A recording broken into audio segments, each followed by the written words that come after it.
आज मैं आपको नामहरम की मोहब्बत के बारे में आगाह करना चाहता हूँ कि नामहरम से मोहब्बत जो है वो किस हद तक इंसान को गिरा देती है और इंसान ऊपर से नीचे की तरफ गिर जाता है।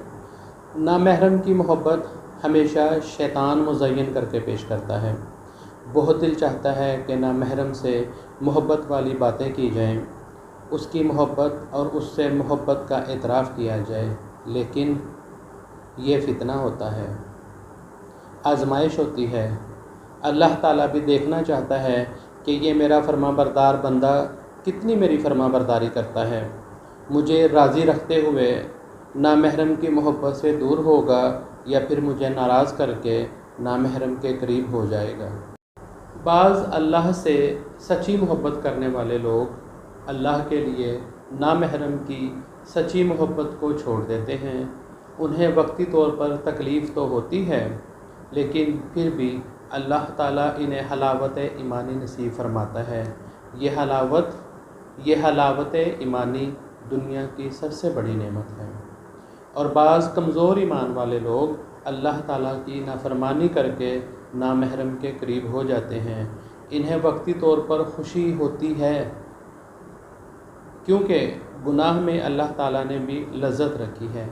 ये इस गुनाह वाली लज़्ज़त को सुकून और राहत समझते हैं।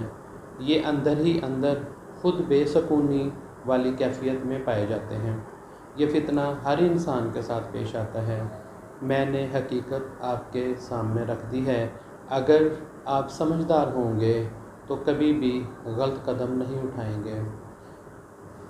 नामहरम की मोहब्बत, नामहरम से मेल जोल और नामहरम को हटा के देखना तक नबी पाक सल्लल्लाहु अलैहि वसल्लम ने इसे मना फरमाया है। कोई भी शख्स दूध का धुला हुआ नहीं है। हर शख्स के साथ ऐसे हादसात पेश आ सकते हैं।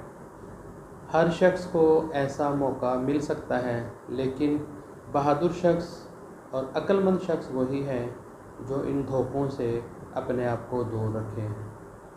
अल्लाह ताला हमें समझ अता फरमाए। उम्मीद है आपको आज की ये वीडियो पसंद आई होगी। कमेंट्स में अपने राय का इजहार ज़रूर कीजिएगा। सलाम पाकिस्तान यूट्यूब चैनल को लाइक करें, शेयर करें और सब्सक्राइब करें। अस्सलाम वालेकुम रहमतुल्लाहि व बरकातुहू।